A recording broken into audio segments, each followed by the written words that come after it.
ህፃኑ ይመችሽ ግን አንቺ ኧረ ኃይሌ ዋሸ ሁላን ሞትኩልህ ዋሸ ሁላን ላግባህ ዋሸ ሁላን ቀማሽ ዋሸ ሰላም ጤና ይስጥልኝ የድርሻ ቲዩብ ተከታታዮች፣ እኔ ድርሻ ነኝ። ይህ ደግሞ ድርሻ ቲዩብ ነው። ዛሬም እንደተለመደው ቲክቶክ ላይ ትሬንድ የሆኑ አዝናኝ አስተማሪ ቪዲዮችን ይዤላችሁ መጥቻለሁ። እናንተ ላይክ፣ ሼር እና ሰብስክራይብ እያደረጋችሁ አብራችሁን ቆዩ። ስለምትሰጡኝ ጊዜ አመሰግናለሁ። አሁን በቀጥታ ወደ መጀመሪያው ቪዲዮ እናልፋለን። አቦ ነገር ነው፣ ሊጥ ነገር ነው። ምንድነው?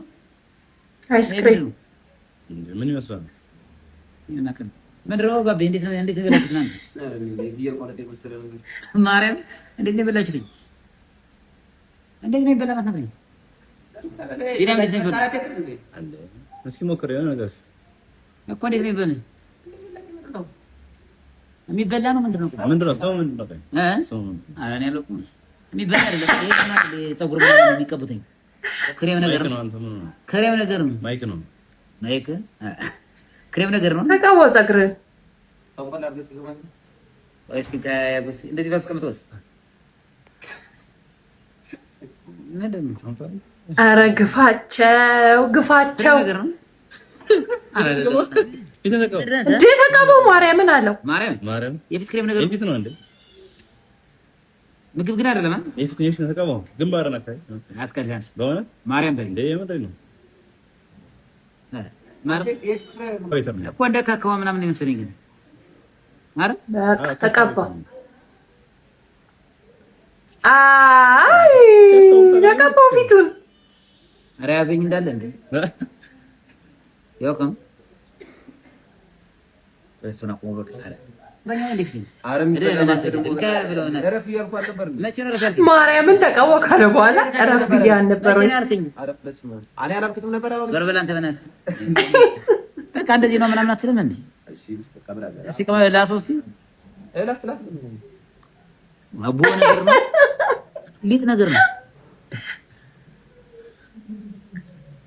ወይኔ ማርያም አንተ ቪዲዮ እንዳታረገው።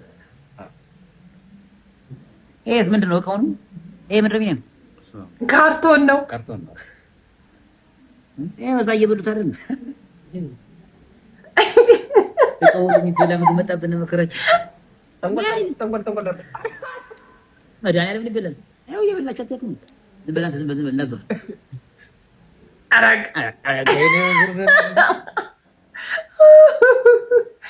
ኧረ ይመችህ።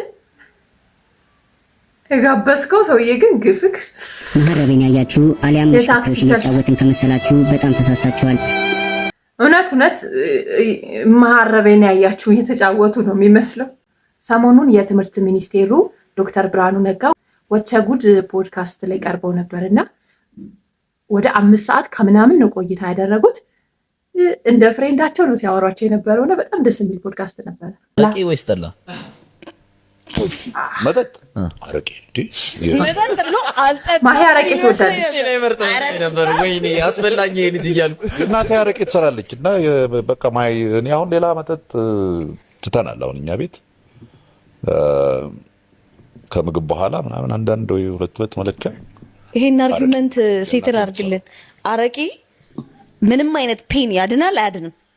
አይ እሱን አላውቅም እንጂ የሆድ ህመም ያድናል። የሆድ ለመናገር ሆድ ህመም ያድናል። ለሆድ ዲቶክስ ለማድረግ ያድናል ብዬ አምናለሁ። ፖሲብል አይ ምንሽ በተለይ በደንብ አሁን ጥሬ ስጋ ምናምን በልተሽ ወር ክትፎ በልተሽ ምናምን አንድ 2 አረቄ መድኃኒት ነው። እኔ ምንሽ እስማማለሁ። መድኃኒት ስትይ እሱን ማለትሽ ከሆነ 7-8 ሲሆን 6 ከሆነ ነው 7-8 ሲሆን የሚመጣው መስመርህን አሳሳቢ የሆነ ምንም ነገር ከመጠን ሲያልፍ በላይ ምንም ነገር ካደረግ ምንም ነገር ከመጠን ሲያልፍ ነው መጥፎ ሊሆን የሚችለውና አረቄ ኢዝ ጉድ። በተለይ ጥሬ ስጋ በልታችሁ ክትፎ ነገር በልታችሁ ከበድ ያለ ነገር ተመግባችሁ ሆዳችሁን ያዝ ሲያደርጋችሁ አረቄ ኢዝ ዘ ቤስት። ኦ ማይ ጋድ ወንድና ሴት ነው ይላል። ደሃ ግን ሲያሳዝን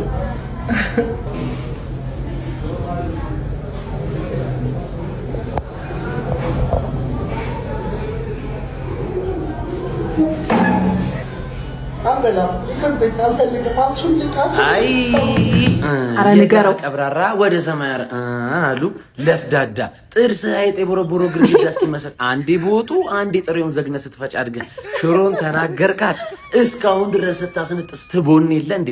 እርግጠኛ ነኝ በልጅነትህም ስትገረፍ እቤት ውሃ እያርከፈከፉ ነው። የጾታ ቅይጥ ምን ይመስላል? እንዶ ስጋ ቢሰጥህ የሚበላ ጥርስ እንዳለው ሰው ሽሮን ሄዳ ምግብ አልካት። አሁን ከካሜራ ጀርባ ስትበላት ይህ ዘር ግንድ እንዳይቀጥል ትናርጋ ትድፋ። ሰላም ረዲያ ካሙዙ እንግዲህ ለምርጫ አወዳደራለሁ ካለ በኋላ ከተለያዩ አካላት የተለያዩ ቅሬታዎች እየቀረበበት ይገኛል። አሁን ደግሞ ከአርቲስቶች ቅሬታ ቀርቦበታል እያለ ነው ዛሀበሻ። በርካታ አርቲስቶች ካሙዙ ካሳን ለመክሰስ ቀጥታ የአዲስ አበባ ብልጽግና ጽሕፈት ቤት መሄዳቸው ተሰማ። በህግ በኩልም ክስ መስርተዋል፣ እየታየ ነው የሚገኘው።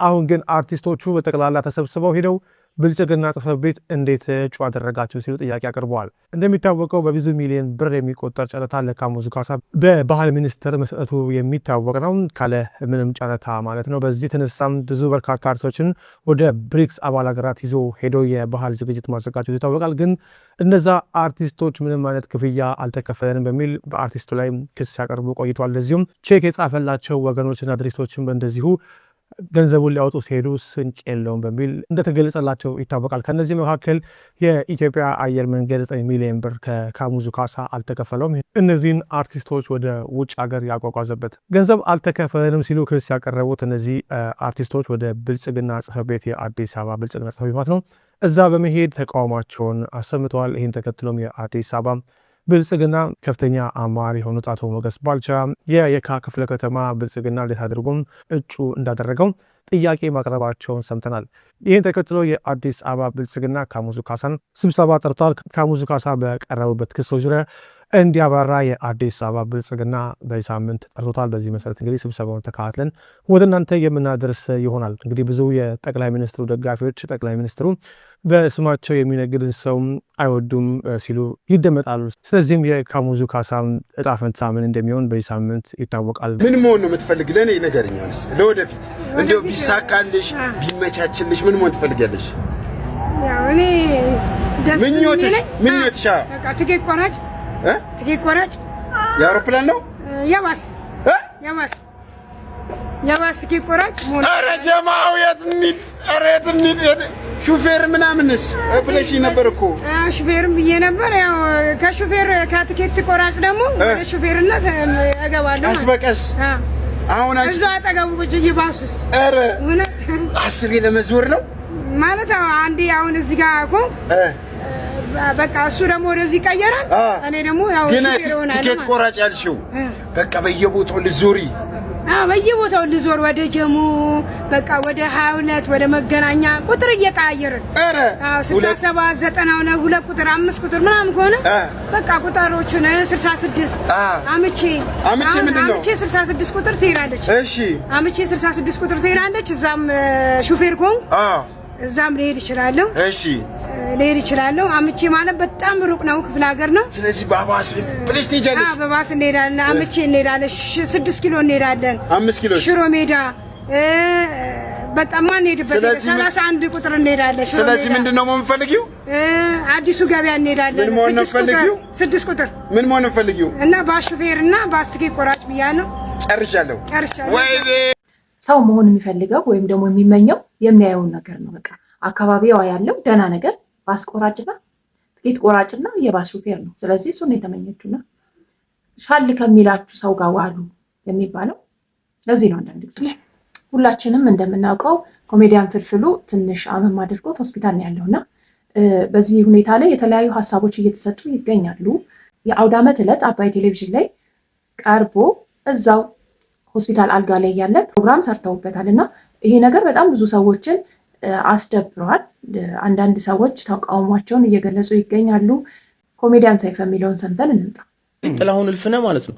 ጥላሁን he shared a story a really heart breaking story ገባ? እሺ we deserve to know that ለምን እሱን ያሳወቀ።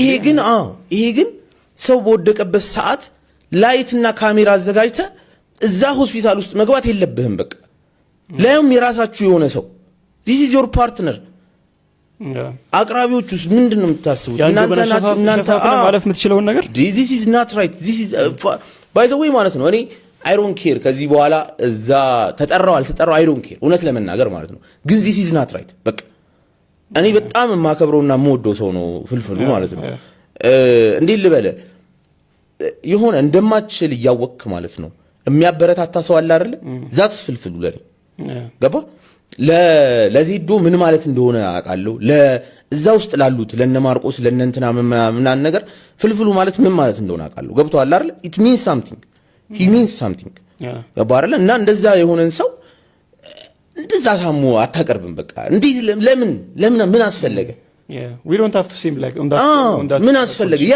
ሚኒስትሪ ሚዲያ በዛ አጋጣሚ ስፔሲፊካሊ አንዳችሁን ሳይሆን ኦቨርኦል do better like ሪሶርስ አላችሁ ቲክቶክ ላይ ያለን ሰዎችን ከምትናገሩና አንተን ከምትሉ ማለት ነው with all the resources you can do better job ግን እየሰራችሁ አይደል that's why the social media or the informal media is just getting bigger and ጥሩ ትራክሽን ያገኛል ይሁን ገባህ ሁለት ወር ቢሰጡት ቢታገሱት he might recover አርጎ ስለ ጆርኒ እየቀለደ ምናምን ነገር ያወራል ሞራልም ይሆናል ልጆቻችሁን እዚህ እንትን የምታስተምሩ ኢንተርናሽናል ስኩል ምናምን የምታስተምሩ እንትና ወላጆች ባካችሁ አማርኛ አስተምሩልን እንዴ ተጨነቅን እኮ እኛ ሌላ እንትኑን ተውት ውስጣዊ እንትን ማህበራዊ ግንኙነቱን ምናምን ተውት ሞሎ የሉም ሲጀመረኛ ጋር አይደል ምንድነው ቦዲስ ፕሬዘንት ማይንድ ኢዝ አብሰንት ቢባለው ነገር እንደዛ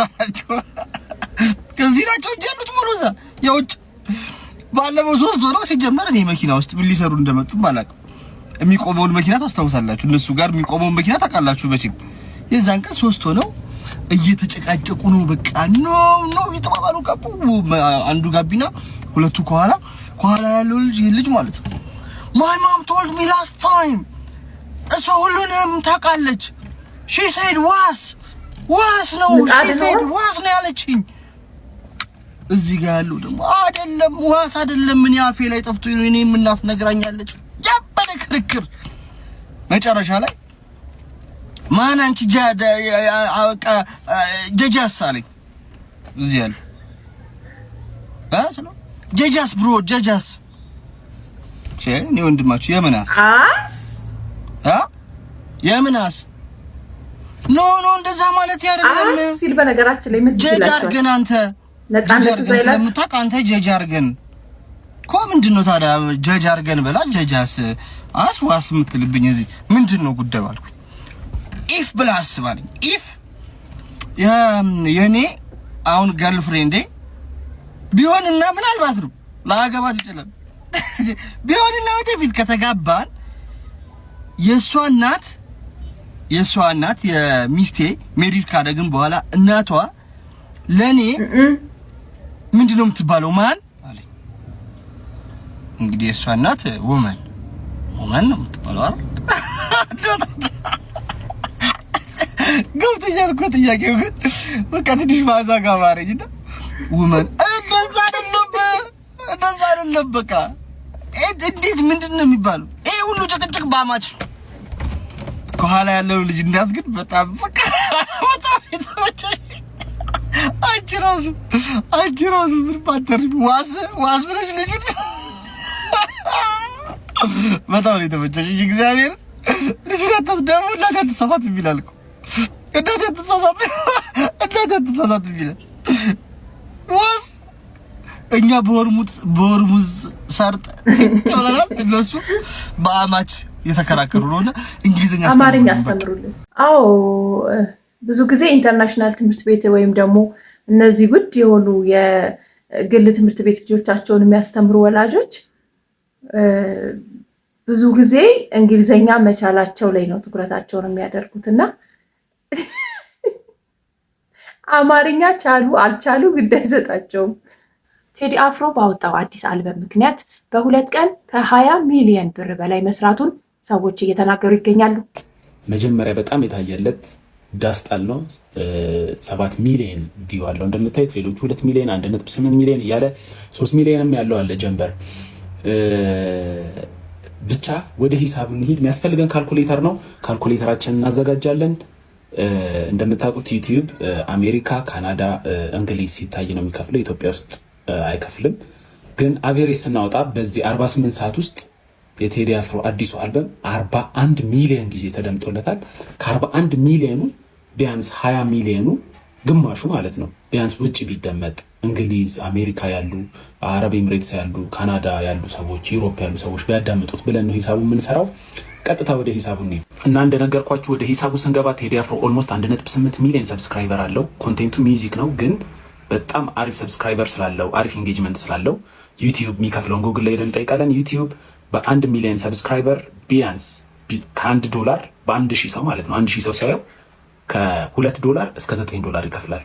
የቴዲ አፍሮን አቬሬጅ አድርገን ነው የምናስበው እና ምን ያህል አገኘ የሚለውን እናስበው። እንደነገርኳችሁ ቅድም 20 ሚሊዮን ቪው ቢኖረው ከ41 ሚሊዮኑ 20 ሚሊዮኑ በቪፒኤን ወይ ደግሞ ውጭ ሀገር ያሉ ሰዎች ቢያዩት ብለን ነው የምናስበው። ስለዚህ 20 ሚሊዮኑ ስንት ይመጣል? 20 ሚሊዮን ሲባዛ ቢያንስ $5 ብናስበው $1,005 ቢከፍለው ዩቲዩብ በ5 አድርገን ሲካፈል ለ1000 ስናደርገው ስንት ይመጣል? $100,000 $100,000 ሲባዛ በ156 ብር ስታደርጉት 15,600,000 ይመጣል። ይሄ አልከፈለውም ከተባለ ነው። አልከፈለውም ከተባለ 15,600,000። እሺ አቬሬጅ ይከፍለዋል ብለን ብናስብ ቢያንስ በ1000 ቪው $7 ይከፍለዋል ብለን ብናስብ 7 ሲባዛ በ20 ሚሊዮን ግማሽ ማድረገው 20 ሚሊዮን ያደረኩበት ለምንድን ነው? ኢትዮጵያ ውስጥ ያለ እንደ ክፍያ ስለማያስበው ነው ዩቲዩብ። ከዛም በኋላ ሲካፈል ለ1000 እናደርገዋለን። ስንት ይመጣል? $140,000 ሲባዛ በ156 ብር ስታደርጉት ስንት ይሆናል? 21,840,000። ማክሲመም በ$9 ብናበዛው ደግሞ ወደ 27 ሚሊዮን ብር ይመጣል። እና አንዳንዴ በቃ እኔ እንጃ ቴዲ አፍሮ የሴሌብሪቲዎች ሴሌብሪቲ ነው፣ የፌመሶች ፌመስ ነው። በሁለት ቀን ውስጥ 28 ሚሊዮን ከዩቲዩብ ማግኘት ማለት በጣም ብዙ ብር ነው። ሌላ ደግሞ ሌላ ነገር ላሳያችሁ እና ሌላ ላሳያችሁ የምፈልገው ጉግል ላይ ገብታችሁ የቴዲ አፍሮን የዩቲዩብ ሊንክ ኮፒ አድርጋችሁ ጉግል ላይ ምን ያህል እንዳገኘ እስከዛሬ ምን ያህል ቪዲዮዎች እንደለቀቀ ቼክ ማድረግ ትችላላችሁና እኔ እዚህ ላይ አስገብቻ አይቼዋለሁ። 2 ሚሊዮን ኦልሞስት 2 ሚሊዮን ሰብስክራይበር ሊሞላው ነው። 394 ሚሊዮን ቪው ነው ያገኘው እና እስካሁን $913,344 አግኝቷል። አቬሬጅ ደግሞ $8,000 ያገኛል በአንድ ቪዲዮ። ይሄንን ኢትዮጵያ ውስጥ ያለ ቪው ነው ብለን በግማሽ ብንቀንሰው 913,344 አገኘ በቪው ብሎ ያሰበውን ግማሹን ብናረገውና $500,000 አገኘ ብለን ብናስብ እስከዛሬ ቴዲ አፍሮ በሰራው ነው የምላችሁ $500,000 ሲባዛ በ156 ስትሉ ስንት ይመጣል? 78 ሚሊዮን ብር በዩቲዩብ ብቻ።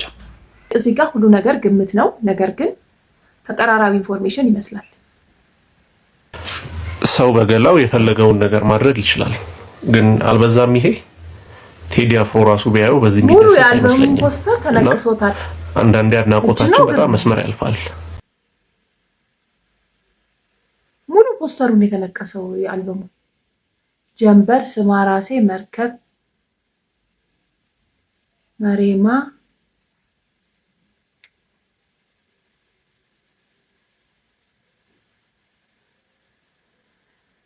ሙሉን ፖስተር ነው የተለቀሰው። ሙሉ 18ቱንም ትራክ ስሞች ከነቃሉ ምናምን ማለት ነው። እንደዚህ ይቻላል እንዴ? ምን ትላላችሁ እናንተ? እንጃ።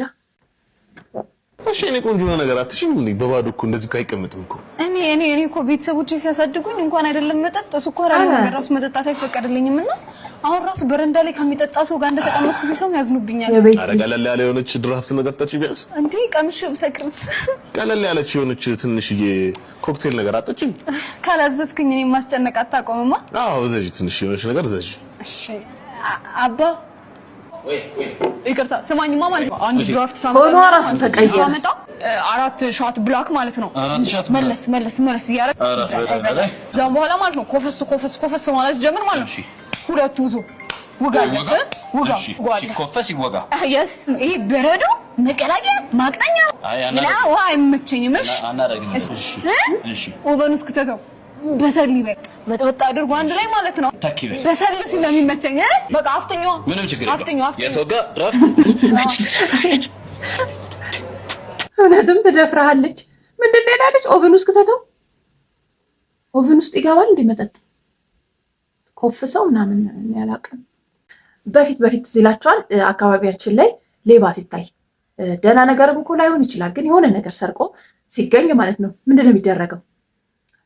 የሰፈሩ ሰው በሙሉ ይወጣና በየበሩ ላይ ምናምን ከዛ በኋላ በጣም ብዙ ሰዎች ከኋላው እየተከተሉ ሌባ ሌባ ሌባ ይባላል ማለት ነው። አታስታውሱ? አስታውሳለሁ። እና እኔ ቲክቶክ ላይ ስዘዋወር አንድ የሆነ ቪዲዮ አገኘው እንደዚህ አይነት እና በጣም ሊገረመኝ አሁንም ይባላል ወይ ብዬ እዩት እስቲ። የትምህርት ቤት በር ሌባ ሙሴ የትምህርት ቤት በር ሌባ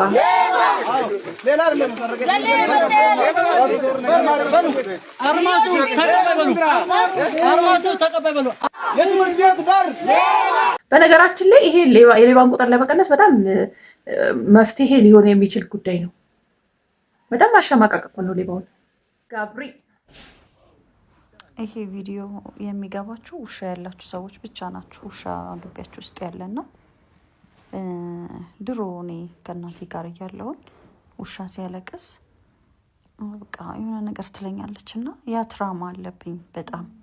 እንደገና ደግሞ ያለችውም ይሆናል ውሻ ሲያለቅስ በጣም ነው የምትጠላው።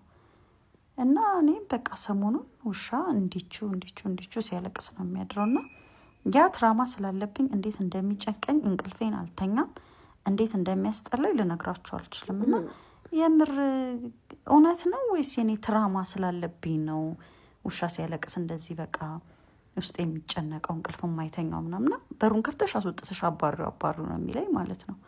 ውሻ ሲያለቅስ አልወድም። እና የምር ነው ወይስ እኔ ግራ ገባኝ እኮ በእውነት። ትራማውን ንገሪኝ። የምኑን አባቴ የነገረችሽ? አይ በነገራችን ላይ እውነት ነው ይሄ ነገር እና ሁኔታውን ልትረዱ የምትችሉት ውሻ ያላችሁ ሰዎች እና በልጅነታችሁ እንደዛ ሲባል እየሰማችሁ ያደጋችሁ ሰዎች ናችሁ። ምን ይባላል? ውሻ ካለቀሰ የሆነ ሰው ሊሞት ነው ሰፈር ውስጥ ወይ ደግሞ ከቤታችሁ የሆነ ሰው ሊሞት ነው ይባላል። እና እኔም እንደሷ እንደ እህቴ አሁንም ድረስ ውሻ ካለቀሰ ረጅም ሰዓት ካለቀሰ ምናምን በቃ የሆነ ሰው የሚሞት ነው የሚመስለኝ። ደግሞ በድሮ ጊዜ ሰራ ነበር። የሚገርማችሁ ነገር አሁን ላይ ነው እንጂ ሞያል መጂ ለባለሽ ምን ልታባዩ ነው ምናምን ብላችሁ ሞያን ከጉልበት ብዝበዛ ጋር መማምታታት የለብንም። 7 ሰዓት ፀሐይ ላይ ዘርግቸው 6 ሰዓት ላይ ያንፈቀፈቁት ነገር ብቻ አይደለም። ምግብ ፍሩት፣ ለምሳሌ ፍሩት መመገብ ጥሩ ነው ለሰውነት፣ ሳይንሱ ይመክራል። የሆነች ሰዓት ሽሮ፣ ባልጫ፣ ተክ፣ ኢንዶሚ፣ መሰረታዊ ነገር ቡና፣ እነኚህ ናቸው ለሰርቫይቫል እንጂ ግዴታ ጎላ ድስት እንዲህ ስላሻው አይደለም። ለሱም ቢሆን ጥሩ አይደለም። ባልየውም ቢሆን ፍሩት ገዝቶ መምጣት ጥሩ ነው። ኢኮኖሚንም ጉልበትንም ያቀላል። አትታገሉ ከጎላ ድስት ጋር።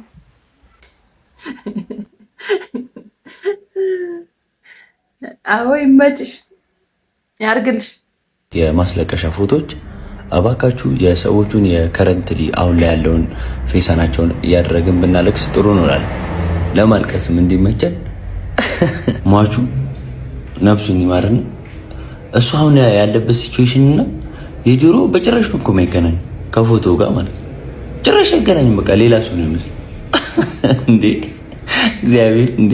መስለት የሆነ ለቅሶ ጠርጬ ክፍለ ሀገር ሄድኩኝ። የማውቀው ቤተሰብ ነው ምናምን ሌላ ለቅሶ ቤት ሄድኩ ነው መሰለኝ። የልጅነት ፎቶ ነው አሉኝ። የልጅነት የህፃንነቱ ነው ብሎ እምቤ ሁሉ አልመጣልህ አለኝ። ምንም የምታስታውሱት ትዝታ አይኖርም የዛን ሰውዬ። በቃ ለማልቀስ እንኳን ማይመች። እንዴት ብላችሁ የምታለቅሱት? አሁን የድሮ ፎቶ ነው ወታደር ቤት እያለ ነው አሉኝ። እኔ አላውቀውም። እኔ አሁን ላይ አርጅቶ ነው ምናምን ነው የማውቀው። ሌላ ሰውም እየመሰለኝ በቃ ማስለቀሻ ፎቶ በስትክክል የከረንት ላይ ያለውን ጽድት ያለውን አድርጉለት ወይ ደግሞ ትንሽ ይቀራረብ። በቃ አርቲስት ካልሆነ እኮ መለየት አንችልም። በቃ ይሄ የቆየ ዘመድ ምናምንማ ከሆነ ከአይናችሁ የራቀ ከሆነ አታውቁትም። የምር አይመጣውም እንዴ! ይመቻችሁ። እውነት ነው። በጣም ብዙ ለቅሶ ላይ የሚያጋጥመኝ ነገር ነው እና እንዳለው በተለይ ትልቅ ሰዎች ከሆኑ ማለት ነው በጣም ከ30 ከ40 ዓመት በፊት የተነሱትን ፎቶ ነው እንደ ማስለቀሻ የሚጠቀሙት ሰዎች እና ለምን እንደሆነ አይገባኝም። ትልቅ ከሆኑ በኋላ ፎቶ መነሳት አቁመዋል፣ ፎቶ የላቸውም ነው ወይስ የአሁኑ ስለማያምር የድሮውን እንጠቀመው ነው? እኔ አልገባኝም እና ገርመኛል ብዙ ጊዜ። የኔ አባት በጣም ሀብታም ነው እኮ። እሺ አባቴ እኮ በጣም ሀብታም ነው። እኛ እኮ 10 ቲቪ ነው ቤታችን ውስጥ ያለው። ውይ ስታሳዝኑ። እኛ እኮ ቲቪ እኮ አናይም እኮ። ቲቪ የሚቀረጽበት ቦታ እዛ ሄደን ነው ሲሰራ። የእሷ ሳክስ የእሱ ሳክስ ፕሮማክስ። እኛ ደግሞ ማለት ነው ለሹፌራችን ራሱ ሌላ ሹፌር አለ። የመዋኛ ገንዳ አለን። ቤት ውስጥ ነው ወይስ ከቤት ውጭ? ውጭ ነው ወይ? እኛ ቤት ነው ያለ። ወጥ ቤታችን ውስጥ ነው ያለ። ወጥ ቤታችን ውስጥ እዛው እናኛለን። ከፈለግን ደግሞ ከዛ ውስጥ ደግሞ እናቴ አሳ ስንፈልግ ከዛ ውስጥ አሳ እያወጣን እንዴ ይጠበስልን እንበላለን። ደግሞ ለጁስ ብቻ እኮ የተለየ ፍሪጅ ነው ያለን። እኛ እኮ ለጁሱ ፍሪጅ እራሱ ሌላ ትልቅዬ ፍሪጅ እንዴ እዛ ውስጥ ይገባል። አባቴ ደግሞ ባንክ ውስጥ ጥቅ ብር አለው። የኔ አባት ደግሞ ባንክ አለው። እሺ ኧረ የትኛውን ባንክ ነው? ሁሉንም ባንክ፣ ሁሉም ነገር አለ።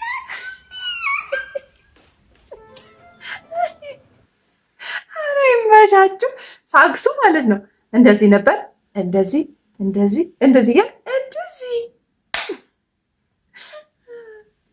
ጤና ይስጥልኝ። ዛሬ እንግዲህ ከስፔን ድረስ የመጣ አንድ ዲያስፖራ አጠገባችን ይገኛል። ኢንተርቪው የምናደርግ ይሆናል። እንቀጥል። አስተርጓሚ የለም እንዴ? አስተርጓሚ የት ነው? ጠፋሽ እኮ። ኦኬ how you doing sir? well do you best back home? እንዴ ጀመረች እኮ ሰውዬው መናገር ሳይጀምር።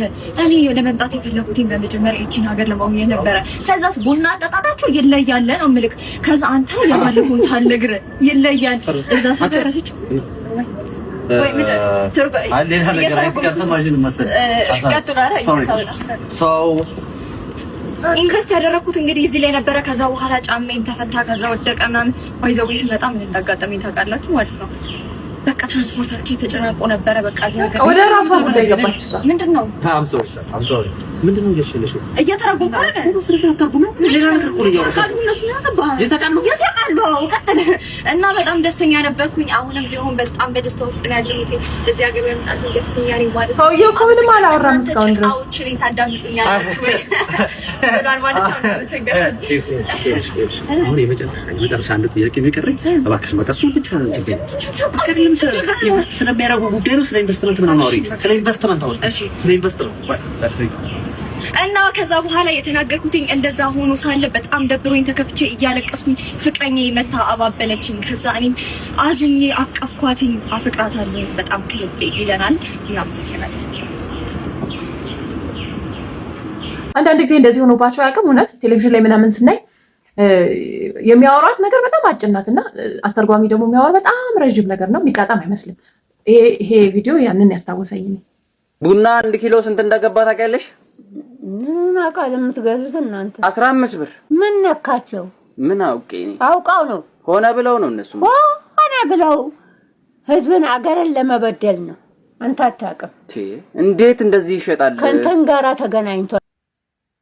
ከሽፍታ ጋራ ሙት ከጠላት ጋራ ተገናኝተው ነው እንደዚህ የሚሸጡልን። አዋ ምን አባታቸውና ነው? ይሄ ሁሉ ምንድነው? ሀገሩ ኃላፊ መከታተል አለበት። ዝም ብሎ ታየ እሱም አለበት።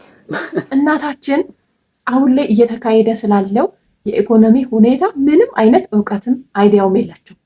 ያሉት ከ40 ከ50 ዓመት በፊት ላይ ነውና ምንም ያውቁት ነገር የለም። ዶሮ 15 ብር ገባ ይላቸዋል፣ ዘይት 20 ብር ገባ ይላቸዋል ምናምን።